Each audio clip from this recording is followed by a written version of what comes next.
하나님의 음성은 꼭 스타카토와 같다라는 말이 있습니다. 스타카토가 뭡니까?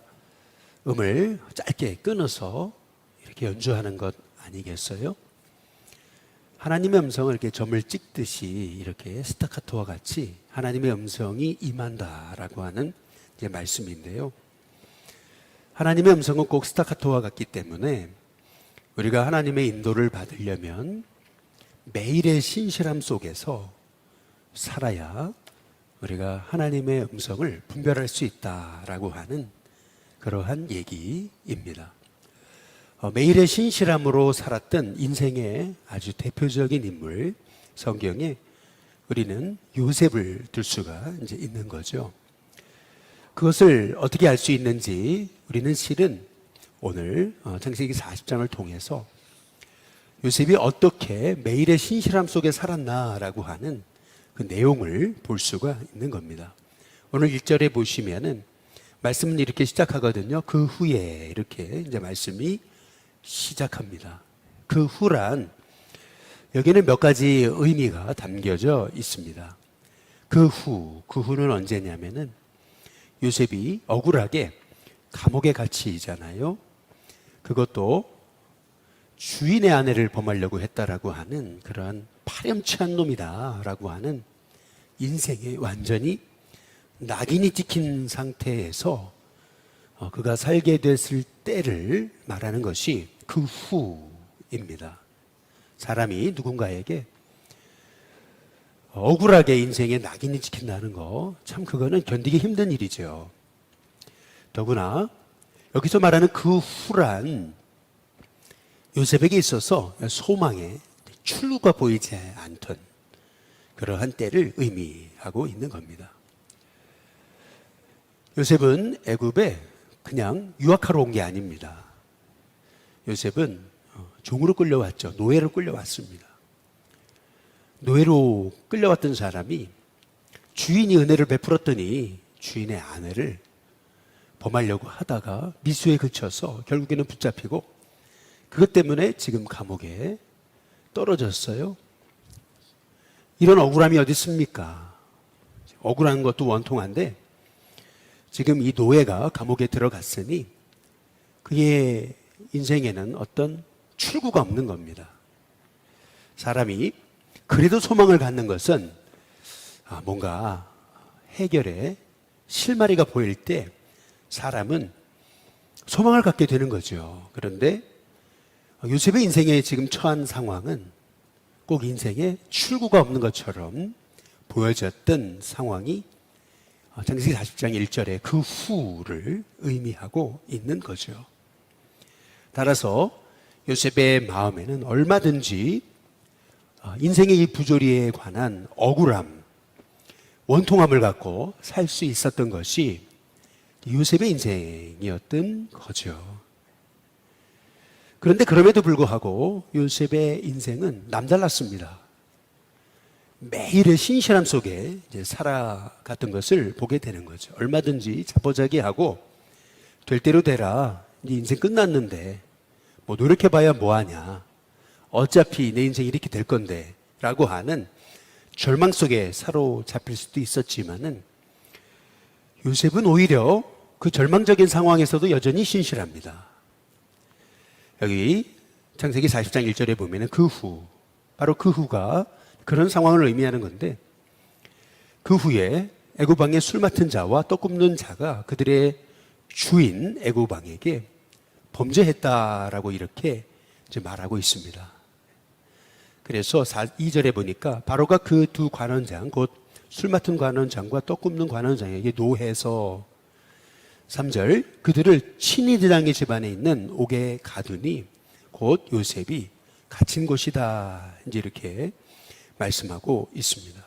술 맡은 관원장, 떡 굽는 관원장이 의미하는 것은 고대 사회에 이런 왕이나 황제를 향한 독살, 암살의 음모들이 워낙 많았기 때문에 왕들은 자기 주변에 가장 믿을 수 있는 사람을 이렇게 술 맡은 그러한 내시, 또 떡을 맡은, 음식을 맡은 내시로 임명을 해가지고 그래서 자기 주변에서 이제 자기를 이제 섬기게 했던 것을 볼 수가 있습니다.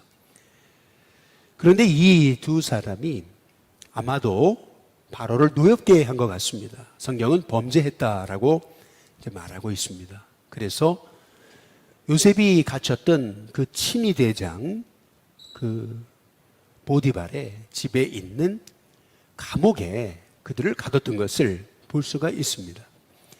여기서 우리가 알 수 있는 것은 뭐냐 하면은 그들이 바로의 노여움을 샀긴 했지만은 아직 그들의 신분은 술 맡은 관원장, 떡 굽는 관원장입니다. 아직 죄에 대한 판결이 나진 않았습니다. 다시 말해서 미결수인 거죠. 이 두 사람의 그러한 이 죄가 아직 낱낱이 밝혀지지는 않고 이들에 대한 아직 최종 판결이 나지 않은 상황에서 바로가 이 두 사람에게 노해가지고 이들을 일단 감옥에 가두어 버린 거죠.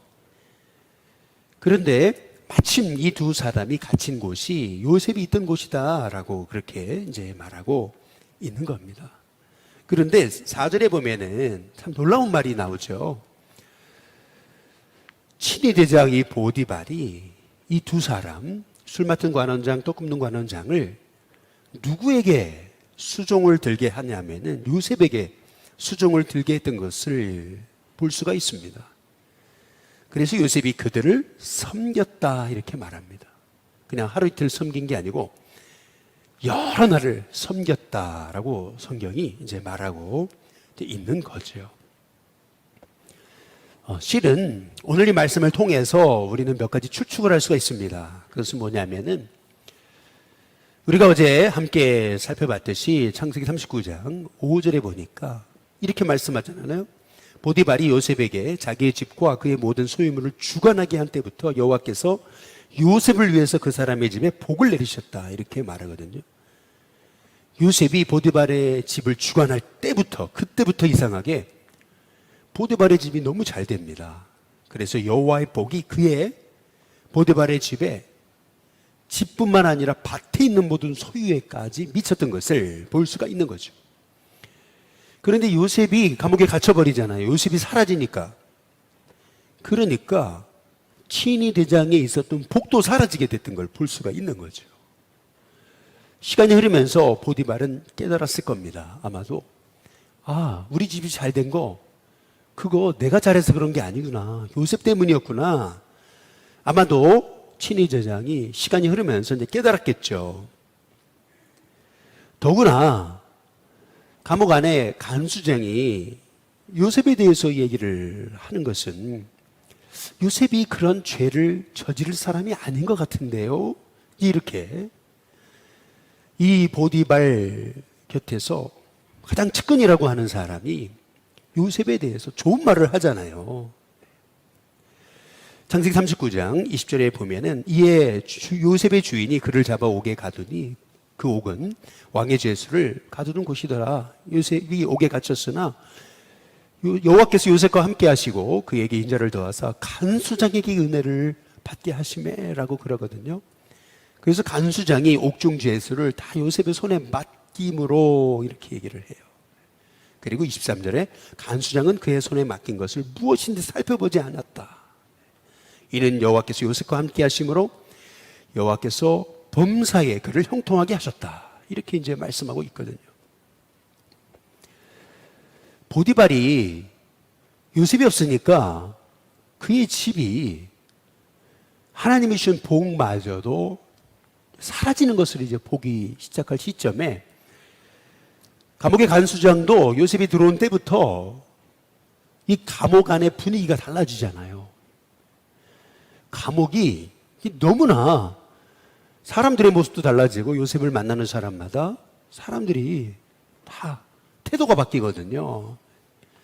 그 인생은 결국 태도는요, 전염시키는 거죠. 결국에는 간수장이 볼 때, 저 사람이 쇼하는 거 아닌데? 그러면서 요셉이 그런 죄를 저지를 사람이 아닌 것 같은데, 몇 마디 했던 것이 보디발의 마음에 아마도 조금 영향을 주지 않았을까라는 생각을 하게 됩니다. 그러면서 결국 시간이 흐를 때 진실은 드러나게 되는 거 아니겠어요? 그래서 결국 아마도 오늘 창세기 40장 4절에 친위대장이 그래서 요셉에게 이 술 맡은 관원장, 떡 굽는 관원장을 맡긴 게 아닌가라고 하는 그러한 생각을 이제 갖게 되는 것입니다. 누군가가 내게 일을 맡긴다는 거, 여러분 그것은 결국 나를 믿어준다라는 뜻이 아니겠어요? 누군가가 여러분에게 일을 맡길 때 여러분 그 일을 맡긴다는 거, 그게 부담이 아니고 오히려 내가 인정받는 사람이 되었다는 것에 대한 감사로 여러분 일을 맡길 때 기쁨으로 그 일을 감당할 수 있는 저와 여러분이 될 수 있게 되시기를 주님의 이름으로 축복합니다. 그런데 오늘 여기 말씀해 보니까 요셉이 그 맡겨진 일을 허투루 하지 않거든요. 요셉이 맡겨진 일을 허투루 하지 않았다라고 하는 것을 알 수 있는 것은 뭐냐면은 거기 6절에 보니까 이렇게 이제 말씀하거든요. 아침에 요셉이 들어가 보니 그들에게 근심의 빛이 있는지라라고 이렇게 이제 말씀합니다. 요셉이 그 주인의 집에 자기와 함께 갇힌 바로의 신하들에게 묻습니다. 어찌하여 오늘 당신들의 얼굴에 근심의 빛이 있습니까? 이렇게 이제 묻거든요. 여기서 우리가 알 수 있는 것은 뭐냐면은 요셉은 참 어찌 보면은 소망의 출구가 보이지 않는 상황에서도 매일의 신실함을 갖고 살았거든요.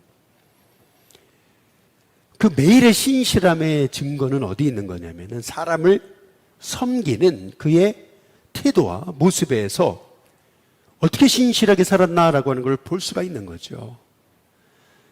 보디발이 요셉에게 술 맡은 관원장, 떡 굽는 관원장을 맡겼을 때 그냥 허투루 섬긴 게 아니고 이 두 사람의 얼굴에 비춰지는 근심의 빛까지도 이 요셉은 살필 줄 아는 눈이 있었다.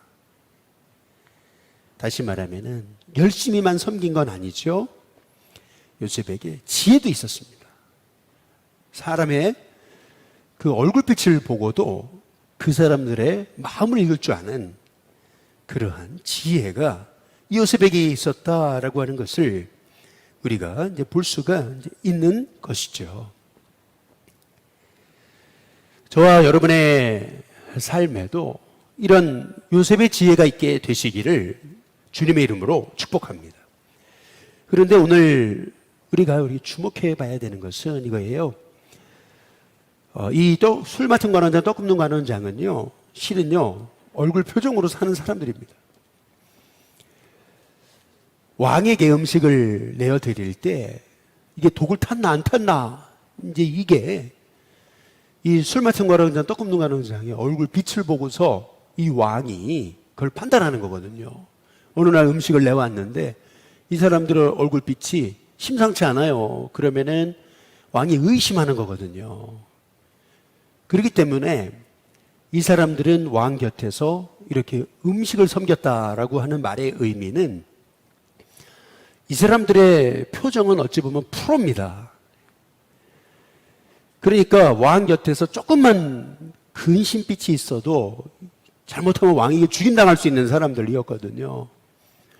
그렇기 때문에 판단하건대 이 두 사람은요, 자기의 얼굴에 이 근심을 쉽게 드러내는 사람은 아니다 라고 하는 것을 우리가 살펴볼 수 있다라고 하는 거죠. 그런 관점에서 이 요셉의 이 수종되는 섬기는 삶의 모습을 우리가 판단하게 된다면은 요셉이 이 두 사람의 이 얼굴빛, 남들은 알아보지 못하는 그 근심빛을 알아보는 지혜가 있었다. 얼마나 요셉이 이 감옥 안에서 섬겼던 그 섬김이 남달랐는지를 우리가 여기서 주목해 봐야 되는 것입니다. 더구나 8절에 한번 보시면은 이렇게 얘기하거든요. 그들이 그에게 이르되 우리가 꿈을 꾸었으나 이를 해석할 자가 없도다. 요셉이 그들에게 이르되 해석은 하나님께 있지 아니하니까. 그 다음 뭐라고 얘기하죠? 청하건대 내게 이르소서, 이렇게 얘기하거든요. 여기서 청하건대라고 하는 이 말씀의 의미에서 이 술 맡은 관원장, 떡 굽는 관원장이요, 꿈을 꾸고 너무나 그들은 근심했거든요. 예사로운 꿈이 아니었어요. 계속 이 생각에서 떠나지 않고 늘 꿈에 짓눌려요. 잊어버리려고 해도 그 꿈이 너무 생생한 거죠. 그런데 그 꿈의 얘기를 쉽사리 얘기할 수가 없었던 거예요. 그들이 먼저 요셉에게 내가 이런 꿈을 꿨는데 내줘 이 꿈 좀 해석해 봐라, 이렇게 떠벌린 게 아니고 요셉이 먼저 청하건대라고 이렇게 말씀하고 있잖아요. 다시 말하면은 이 술 맡은 관원장, 떡 굽는 관원장이 자기들의 꿈을 얘기한 것은 요셉이 그처럼 이 두 사람에게 굉장히 믿을 만한 인물이었고, 그리고 요셉이 그처럼 신실하게 섬겼음을 이 성경이 우리에게 암시하고 계시는 거예요. 16절에 한번 보시면은 떡 굽는 관원장이 그 해석이 좋은 것을 보고 요셉에게 이뤘다, 이렇게 얘기합니다. 그러니까 떡 굽는 관원장도요, 자기가 꾼 꿈을 막 떠벌린 게 아니에요. 가슴에 깊이 담아두고 있었는데 요셉이 술 맡은 관원장의 그 꿈을 해석해 주는 것을 보고 그 꿈 해석이 좋잖아요. 그래서 그래, 나도 이런 사실은 꿈을 꿨는데, 이렇게 해서 요셉에게 다 털어놓는 거거든요. 여기서 알 수 있는 것은 무엇입니까? 요셉의 섬김은 남달랐다라고 하는 것을 여러분 우리가 볼 수가 있는 겁니다. 그의 섬김에는 남다른 적극성도 있었고 지혜도 있었고 분별력도 있었고 사람의 마음을 읽을 수 있는 눈도 있었다라고 하는 것을 우리가 이제 보게 되는 거죠. 그 이유가 무엇이었을까 생각을 해보게 되면은요, 한 가지 힌트를 이 요셉의 모습에서 발견하게 돼요. 그것은 뭐냐면은 요셉은 소망의 출구가 없는 그 상황에서도 그렇게 술 맡은 관원장, 떡 굽는 관원장을 섬기면서 원망하지 않았다라고 하는 것을 우리가 주목해 봐야 됩니다. 원망하지 않았기 때문에. 사람이 원망하기 시작하면은요, 갖고 있던 지혜도 없어지는 거예요. 그런데요, 어떤 일이든요, 늘 하나님의 은혜로 감사하면서 하면은요, 그 사람은요, 없던 지혜도 생기는 겁니다. 그러니까 다시 말하면 요셉이 늘 원망하면서 내가 이 일을 왜 해야 돼? 짜증내면서 했더라면요, 어떻게 그 술 맡은 관원장, 떡 굽는 관원장의 얼굴빛까지 살피고 그들이 속으로 끌어안고 그냥 끙끙대던 것을 다 요셉에게 털어놓냐는 거죠. 여러분, 여기에서 우리는 이 요셉의 섬김은요, 정말 진심이었고 뿐만 아니라 그는 섬기는 자체가 그의 삶에는 사실은 억지가 아니고 그냥 마지못함이 아니고 정말 진심이었다. 정말 그 감옥에 갇혀서 소망의 출구가 보이지 않던 그 상황에서도요, 매일매일 맡겨진 자리에서 정말 신실함으로 내가 할 일에 대한 최선을 다했다 라고 하는 것을 우리가 이제 보게 이제 되는 거죠. 실은 요셉의 모습을 통해서 저는 예수님을 봅니다. 그 이유가 있어요. 말씀을 오늘 여러 번 읽다가 제 눈에 확 들어왔던 말씀이 하나 있었어요. 그게 뭐냐면은 19절에 한번 보시면은 지금부터 사흘 안에 바로가 당신의 머리를 들고 당신을 어디에 달아요? 어디에 답니까? 19절 나무에 답니다. 그렇죠? 22절 떡 굽는 관원장은 어떻게 돼요? 매달립니다. 어디에 매달려요? 나무에 매달려요. 전 여기 이 말씀을 보면서 요셉을 중심에 두고 한번 잘 여러분 이 이미지를 생각해 보시면 술 맡은 관원장은 회복이 되잖아요. 근데 떡 굽는 관원장은 결국 죽습니다. 가만히 보니까 근데 나무에 매달리거든요. 이 말씀을 보면서 제가 보게 된 것은 예수님의 십자가 위에서 오른편에 있는 강도는 내가 함께 오늘 나와 함께 낙원에 있을 거다. 마지막 순간에 그는 구원을 경험하잖아요. 천국 백성이 되잖아요. 근데 한 사람은 그리고 끝까지 예수님 부인하잖아요. 여기 이 창세기의 요셉의 사건을 통해서도, 이 감옥 안에서의 요셉의 사건을 통해서도 하나님은 훗날 갈보리 위에서 벌어질 그 예수님의 그 십자가 사건을 예표하고 있는 것이구나.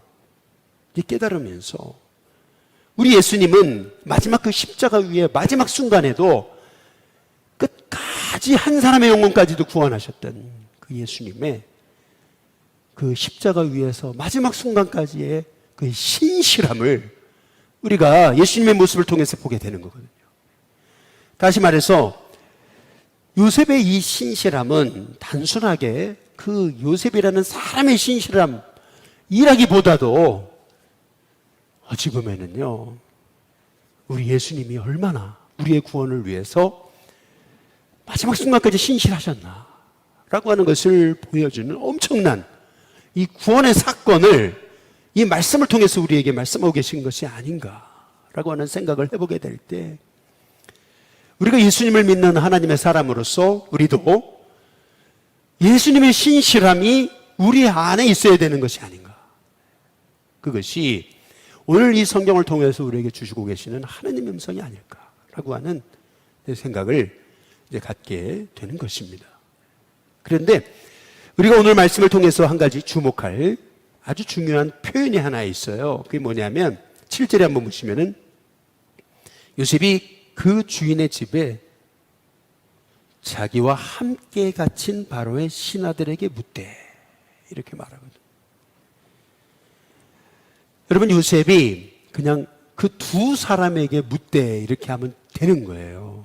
이미 다 설명이 다 나왔어요. 그 사람들이 누군지. 그런데도 7절에 요셉이 그 주인의 집에 자기와 함께 갇힌 바로의 신하들에게 묻습니다. 이것이 의미하는 것이 무엇입니까? 여기서 요셉의 그 신실함은요, 실은 자기 코도 석자인데 자기도 지금 거기 갇혀 있는 거거든요. 어찌 보면은요, 술 맡은 관원장, 떡 굽는 관원장은 미결수인 거예요. 그런데 요셉은 이미 주인의 하나를 범하려고 했던 사람이었다는 것이 완전히 낙인 찍혀가지고 판결받은, 다시 말하면 이미 끝난 거예요. 요셉에게는요, 소망이 없는 상황이에요. 이 두 사람은 어쨌든 간에 아직은 그 자기의 그 잘못에 대한 최종 판결은 나지 않았어요. 그렇다고 본다면은요, 어찌 보면 신세로 본다면은 이 두 사람보다 요셉의 신세가 더 안 좋은 신세였습니다. 더 소망 없는 신세였습니다. 그런데 그럼에도 불구하고 술 맡은 관원장, 떡 굽는 관원장이 요셉을 섬기는 게 아니고 요셉이 이 두 사람을 섬깁니다. 그것도 자기와 함께 이렇게 옥에 갇혀가지고 그 주인의 집에 있는 이 두 사람에게 말이죠.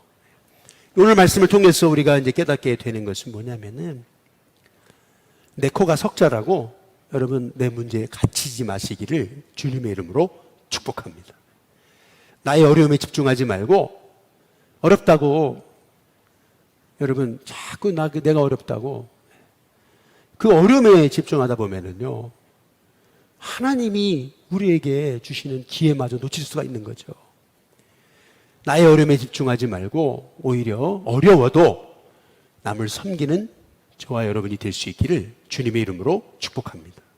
결국에는요, 기회는 누구한테 오는 거냐면 섬기는 자에게 오는 겁니다. 섬길 때 하나님의 그 기회가 내게 임하는 축복을 얻게 되는 거죠. 왜 섬겨야 되는 거냐면은, 왜 힘들어도 섬겨야 되는 거냐면은, 여러분, 우리는 하나님의 계획을 보는 빅픽처가 없어요. 여러분, 하나님은 우리의 삶의 빅픽처를 갖고 계십니다. 한번 잘 생각해 보면은, 지금 요셉이 있는 감옥은 그냥 감옥이 아니에요. 하나님이 요셉을요, 나중에 요셉을 총리로 삼시기 위해서 미리 애굽의 경제와 애굽의 정치와 바로라는 사람의 인물됨을 훈련시키는 그런 장소였다라는 거죠. 술 맡은 관원장, 떡 굽는 관원장을 섬기면서 요셉이 뭘 배웠겠어요? 결국에는 애굽이라는 것은 어떤 곳이고 또 바로라는 인물은 어떤 사람인지 요셉은 간접적으로 배우지 않았겠어요? 다시 말하면 요셉이 갇힌 그 감옥은요, 하나님이 요셉을 위해 예비하신 그런 영적인 학교였습니다. 미래 하나님 쓰시려고 요셉을 위해 준비해 놓으신, 어찌 보면은요, 미래를 위한 수업의 자리가 바로 이 요셉이 갇힌 감옥이었다라고 하는 걸 볼 수가 있는 거죠. 그래서 우리는 하나님의 빅피처를 알지 못하기 때문에 우리가 해야 될 일은 지금 힘들고 어려워도 내 지금 주어진 일에 감사하고 매일의 신실함으로 살아가는 하나님의 종들이 돼야 될 줄로 믿습니다. 제가 모국에 갔을 때 홍천에서 하나님이 전도를 시키셨어요. 3년 동안 얼마나 열심히 전도를 했던지요. 근데 거기서 끝나는 줄 알았어요. 근데 그게 아니고 춘천에 가보니까 춘천에 있는 7년 동안 보통 다른 교회는 그렇게까지 안 하거든요. 그런데 7년 동안 했던 일은요, 정말 매주 아파트 전도를 했어요. 매주 말해요. 심지어는 목회자 휴일이 그 교회는 화요일인데 화요일 날도 당번을 짜가지고 그래서 나가서 아파트 전도를 했어요. 근데 놀랍죠? 일신교회 오니까 일신교회 와서도 또 전도하잖아요. 깨달은 거는 뭐냐면은 결국에는요, 하나님이 훈련시키신 대로 또 쓰신다라고 하는 거죠. 그래서 여러분, 우리의 삶 속에 결국 우연은 없습니다. 하나님의 계획만 있을 뿐입니다. 그래서 우리는 하나님의 빅픽처로 나의 삶을 보는 은혜가 있어야 되는 줄로 믿습니다. 이제 마지막으로 오늘 말씀해 보면은 14절에 요셉이 술 맡은 관원장의 꿈을 해석해 주면서 얘기하잖아요. 당신이 잘 되시거든. 나를 생각해 달라고. 난 여기 이렇게 끌려올 자가 아니라고. 난 죄진 게 없다고 얘기하잖아요. 그런데 40장 23절에 보니까 술 맡은 관원장이 요셉을 기억하지 못하고 그를 잊었다. 이렇게 이제 말하잖아요. 여기서 잊었다라고 하는 말에서 참 요셉의 절망감이 느껴지지 않습니까? 그런데 오늘 말씀을 통해서 우리가 이제 깨달아야 되는 게 있습니다. 하나님은 사람을 통해 역사하시지만은 그러나 사람이 그 역사를 일으키는 것은 아닙니다. 하나님은 사람을 통해 일하세요. 그러나 사람이 그 역사를 만들어내는 건 아닙니다. 결국 이루시는 분은 하나님이신 줄로 믿습니다. 사람은 잊어도 하나님 잊지 않으십니다. 그래서요, 우리가 아무리 절망적인 상황이 찾아와도요, 결국 우리의 문제를 십자가 앞에 가지고 가야 됩니다. 결국 우리 인생의 문제는 하나님이 풀어주시는 것입니다. 하나님이 해결하십니다. 결국에는요, 하나님이 일하시는 역사를 보게 될 때가 오는 것입니다. 그래서 우리에게 필요한 것은 나의 시간표에 하나님의 계획을 맞출 것이 아니고 하나님의 시간표에 내 인생을 맞추는 것입니다. 그 하나님의 시간표는 하나님의 손 안에 있습니다. 그래서 우리가 필요한 일은 매일의 신실함 속에 살아가는 것입니다.